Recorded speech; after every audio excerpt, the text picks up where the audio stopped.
దేశాన్ని ఆకాశానికి ఎత్తడం, వైసీపీని తిట్టడం, అవసరమైనప్పుడు పవన్ కళ్యాణ్ మీద కూడా నెగిటివ్గా చేయడం, ఇటువంటి కార్యక్రమాలు వాళ్ళకు ఉంటాయి. దాన్ని అప్సెల్గా చేస్తుంటారు. ఇది కాకుండా తెలుగుదేశం మీద ప్రేమ, జగన్ మీద తీవ్ర ద్వేషము, చంద్రబాబు మీద ప్రేమ ఉన్న చాలామంది మేధావులు ఉంటారు, జర్నలిస్టులు ఉంటారు, వివిధ రంగాల్లో ఉండేవాళ్ళు ఉంటారు. వీళ్ళల్లో కొంతమంది సోషల్ మీడియా ఇన్ఫ్లుయెన్సర్లు కూడా ఉంటారు. వీళ్ళకి ఏంటంటే కొంత క్రెడిబిలిటీ ఉంటుంది. వీళ్ళు ఏంటంటే చదువుకున్న వాళ్ళు, మేధావులు, వీళ్ళు ఏదైనా పెట్టారంటే కొంత నమ్మచ్చు అన్నట్టుగా ఉంటుంది. అలాంటి వాళ్ళందరూ కూడా ఏమనుకున్నారంటే జగన్ 5 ఏళ్లలో చాలా ఘోరమైన అరాచక పాలన చేశాడు, ప్రజలకి డబ్బులు ఇవ్వడం తప్ప ఇంకేమీ చేయలేదు, పైగా కక్షగట్టి కమ్మ సెక్షన్ని తెలుగుదేశం వాళ్ళని కక్షగట్టి కొంతమంది మీద ఇచ్చేశాడు, మొత్తంగా ఒక అరాచకమైన రౌడీ పాలన జరిగింది, ఇది తెలుగుదేశం వస్తే మారుతుంది, తెలుగుదేశంలో బ్రహ్మాండంగా అభివృద్ధి జరుగుతుంది, చంద్రబాబు విజనరీ నాయకుడు, ఇవన్నీ వీళ్ళు నమ్మారు. నమ్మి నిజంగా నమ్మారా అనేది కూడా ఒక డౌట్ అనుకో నాకు. బట్ కొంతమంది నమ్మారు, కొంతమంది నమ్మినా నమ్మకపోయినా జగన్ పట్ల ద్వేషం అనేది వాళ్ళకి ఎక్కువ కాబట్టి చంద్రబాబు రావాలని కోరుకున్నారు. వాళ్ళందరూ జగన్ మీద కూడా గతంలో విపరీతంగా పోస్టులు పెట్టినారు. ఆ పోస్టులు కూడా చాలా ఉపయోగపడింది జగన్కి యాంటీగా వేవ్ని క్రియేట్ చేయడానికి. ఇప్పుడు వాళ్ళు ఏం చేస్తున్నారంటే వాళ్ళు ప్రతి పోస్టు చంద్రబాబును విమర్శించట్లేదు. చంద్రబాబు ఫర్ ఎగ్జాంపుల్ మొన్న పెట్టుబడులు తేవడానికి దావోస్ వెళ్ళినప్పుడు చంద్రబాబుని, లోకేష్ని బ్రహ్మాండంగా పొగుడుతూ వీళ్ళే పోస్టులు పెట్టారు. మరి అయితే వాళ్ళే స్పెసిఫిక్గా కొన్ని సంఘటనలు జరుగుతున్నప్పుడు, ముఖ్యంగా ఎమ్మెల్యేలు 164 మంది ఎమ్మెల్యేలు ఈ కూటమికి ఉన్నారు. వీళ్ళల్లో 80 మంది కొత్త వాళ్ళు ఉన్నారు. ఈ కొత్త వాళ్ళైనా పాత వాళ్ళైనా విపరీతంగా డబ్బులు అనేవి తినేస్తున్నారు. కరప్షన్ అనేది బీభత్సంగా జరుగుతుంది ఎమ్మెల్యే స్థాయిలో ఎక్కడ చూసినా. అంటే ఇసుక, ల్యాండు, గ్రావెల్లు, తర్వాత సారా, మద్యం, తర్వాత కమిషన్లు, మామూలుగా వ్యాపారస్తుల కమిషన్లు. ఇప్పుడు ఒక ఫర్ ఎగ్జాంపుల్ మా ఫ్రెండ్ ఒక అతను ఒక 40 కోట్లు పెట్టి ల్యాండ్ కొంటే ఎమ్మెల్యే ఫోన్ చేసి అందులో 10 ఎకరాలు పక్కకు పెట్టమ్మా నాకు కావాలన్నంట. కొన్న అతను చంద్రబాబు దగ్గరికి, లోకేష్ దగ్గరికి తీసుకెళ్ళాడు విషయాన్ని, కానీ సాల్వ్ కాల సమస్య. అట్లాగే ఇంకొక ఫ్రెండ్ ఇంకొక దగ్గర కేబుల్ వ్యాపారం చేస్తుంటే నెలకు 30 లక్షలు నాకు ఇవ్వాలని, ఆ కేబుల్ వ్యాపారం చేసే అతను తెలుగుదేశం వాడే, ఎమ్మెల్యేను తెలుగుదేశం వాడే. అంటే డబ్బుల దగ్గర అదేదో అంటారు కదా, వంకాయ తోటకాడు ఎక్కడైనా బావు కానీ వంకాయ తోటకాడు బావు కాదని సామెత ఉంది. అలాగా పేకాటే ఇదే అన్నట్టుగా అతన్ని అడిగారు.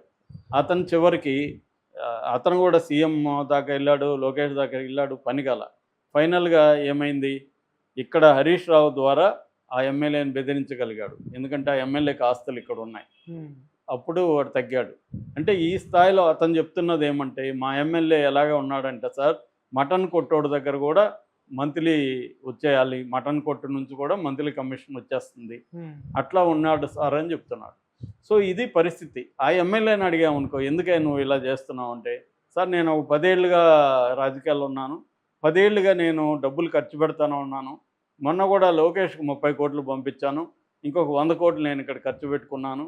సో నాకు ఈ 10 ఏళ్లలో 300-400 కోట్లు నాకు బ్యాండ్ పడింది, నాకు మళ్ళీ ఎమ్మెల్యే పదవి ఉంటుందో తెలీదు, ఎన్నికలు ముందు వస్తాయి అంటున్నారు, నేను ఉన్న రోజుల లోపల 300-400 కోట్లు సంపాదించుకోవాలి కదా సార్ అని అతను అంటున్నాడు. దీంట్లో ఇప్పుడు మనం ఏం చేయాలి? నువ్వు సంపాదించొద్దు, నువ్వు ఖర్చు పెడితే పెట్టావు, నిన్నోడు రాజకీయాల్లోకి రమ్మన్నాడు అని అడుగుతావు అనుకో, నిన్నోడు రమ్మన్నాడు, నిన్నోడు ఖర్చు పెట్టమన్నా అంటే అదే పరిస్థితి, రాజకీయాల మోడల్ అది. సో ఇలాంటి మోడల్ ఉన్నప్పుడు దీన్ని విమర్శించద్దు అంటే ఎలాగా? విమర్శించాలి కదా ఖచ్చితంగా. అదే పని Telugu Desam unofficial Telugu Desam social media, ఈయన ఆ మాట అనలేదు, తెలుగుదేశం సోషల్ మీడియా అన్నాను. ఇందులో 2 రకాల అనఫిషియల్, అఫిషియల్. అఫిషియల్లో ఎవరు కూడా ఏం చెప్పినట్టుగా విమర్శించరు. అనఫిషియల్గా ఉండి తెలుగుదేశం పట్ల ప్రేమ, జగన్ పట్ల ద్వేషం ఉండేవాళ్ళే ఇది మాట్లాడుతున్నారు. వీళ్ళ ఉద్దేశం ఏంది, ఈ ప్రభుత్వంలో తప్పులు మనం ఎత్తి చూపితే, ప్రభుత్వం మార్చుకుంటే మళ్ళీ ఈ ప్రభుత్వమే అధికారంలోకి వస్తుంది, ప్రభుత్వం తప్పులు చేస్తే మళ్ళీ జగన్ అధికారంలోకి వస్తాడు. జగన్ అధికారంలోకి రాకూడదు అనేది కదా వీళ్ళ అభిప్రాయం. అందుకనే కదా వీళ్ళు విమర్శిస్తున్నారు. ఈయనేమంటున్నాడు, రివర్స్ మాట్లాడుతున్నాడు. మీరు విమర్శించడం వల్లే మళ్ళీ జగన్ అధికారంలోకి వస్తాడని ఈయన మాట్లాడుతున్నాడు. ఓకే. జగన్ అధికారంలోకి రాకూడదంటే మీరు విమర్శించకూడదని. అంటే ఈయనే ఒక పక్క ఏమో విమర్శిస్తున్నాడు, ఎక్కడెక్కడ ఘోరాలు జరుగుతున్నాయి, ఎమ్మెల్యేలు ఎలా తినేస్తున్నారు అవన్నీ ఈయనే చెప్తున్నాడు. ఒక పక్క ఏమో సోషల్ మీడియాని విమర్శిస్తున్నాడు. మీరు అలా చెప్పకండి, ప్రభుత్వాన్ని దోషిగా నిలబెట్టకండి అని. ప్రభుత్వాన్ని దోషిగా నిలబెట్టాలనేది వాళ్ళ ఉద్దేశం కాదు.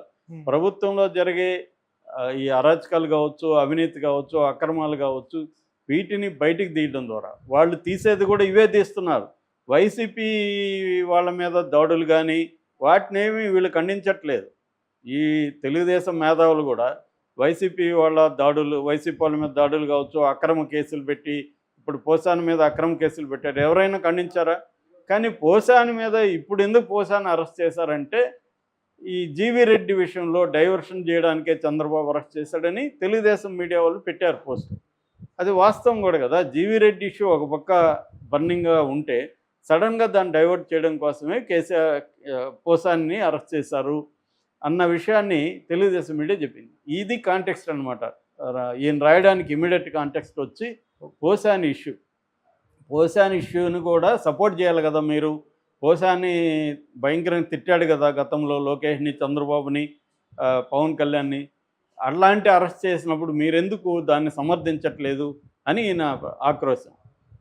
ఓకే, కరెక్టే, సమర్థించాలి. కానీ టైమింగ్ ఎందుకు ఇప్పుడు అరెస్ట్ చేశారంటే తెలుగుదేశానికి సంబంధించిన మేధావులు కానీ జర్నలిస్టులు కానీ ఎక్కడ మనకు కలిసినా వాళ్ళే చెప్తున్నారు, సార్ పోసాన్ని అరెస్ట్ చేయడం వెనక ఈ ప్లాన్ ఉంది సార్, జీవీ రెడ్డి ఇష్యూను డైవర్ట్ చేయడానికే చంద్రబాబు పోసాన్ని అరెస్ట్ చేయించాడు అనేది వాళ్ళే చెప్తున్నారు. ఇది కనుమ. ఇది అంటే రాధాకృష్ణ చాలాసార్లు ఎలా రాస్తుంటాడంటే చదివే వాళ్ళందరూ ఇంతంత పూలు పెట్టుకొని ఉంటారు, మనం ఏం చెప్పినా ఈ పూలు పెట్టుకునే వాళ్ళు నమ్మేస్తారు అని ఆయన పూలు పెట్టుకొని రాస్తాడు అనమాట. ఎవడు నమ్మడు. ఇవాళ అందరికీ మీడియా ఫాలో అయ్యేవాళ్ళు, న్యూస్లు ఫాలో అయ్యేవాళ్ళు సో ఒక్క పేపర్లో వచ్చింది ఎవడో నమ్మట్లేదు. ముఖ్యంగా జ్యోతిలో వస్తే ఇది తెలుగుదేశం ఉందని అందరికీ తెలుసు, సాక్షిలో వస్తే ఇది వైసీపీ అందరికీ తెలుసు. ఇవాళ దేంట్లో వచ్చిందని అడుగుతారు. ఏదైనా ఒక న్యూస్ చెప్తే దేంట్లో వచ్చిందని అడుగుతారు ఎవరైనా. సాక్షిలో వచ్చిందంటే అది వేస్ట్ లేని సార్ అంటారు, జ్యోతిలో వచ్చిందంటే అది వేస్ట్ లేని సార్ అంటారు. అంతగా ఇవన్నీ బయటకు వచ్చేసాయి. కాబట్టి రాధాకృష్ణ లాంటి వాళ్ళు చెప్పడం వల్ల ఏమీ జనం మారరు. వాళ్ళు కూడా మేధావులు, ఈ పోస్టులు పెట్టేవాళ్ళందరూ వాళ్ళు చాలామంది నాలెడ్జ్ ఉండేవాళ్ళు, వాళ్ళకి తెలుసు వాళ్ళ పర్పస్ ఏంటో కూడా తెలుసు. వాళ్ళ పర్పస్ కూడా జగన్ రాకూడదనే వాళ్ళ పర్పస్. జగన్ మళ్ళీ రాకుండా ఉండాలంటే ఏంటి, జగన్ కంటే బెటర్ పరిపాలన ఇవ్వాలి, జగన్ కంటే అరాచకాలు తక్కువ ఉండాలి, జగన్ ప్రభుత్వం కంటే ఉన్న దాంట్లో అవినీతి తక్కువ ఉండాలి, జగన్ కంటే ప్రజల్లో బెటర్ అయిన ఇది రావాలి, అభివృద్ధిలో రావాలి, సంపద సృష్టిలో పెరగాలి.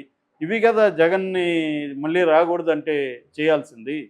అది వదిలేసి మేము అరాచకాలు చేస్తాం, అక్రమాలు చేస్తాం, మాకు తెలుగుదేశం వాడైనా పర్వాలేదు వాళ్ళ దగ్గర డబ్బులు లాగుతాం అన్న పద్ధతిలో ఎమ్మెల్యేలు వీళ్ళంతా వ్యవహరిస్తూ ఉంటే దీన్ని చూసి చూడనట్టు చంద్రబాబు, లోకేష్లు వెళ్తూ, పవన్ కళ్యాణ్ ఏమో ఆ బట్టలు వేసుకొని కాషాయమో అది కాకుండా ఒక విచిత్రమైన బట్టలు వేసుకొని ఆయన సనాతన ధర్మ జపిస్తూ ఉంటే ఈ మళ్ళీ ఎట్లా వస్తుంది ప్రభుత్వం?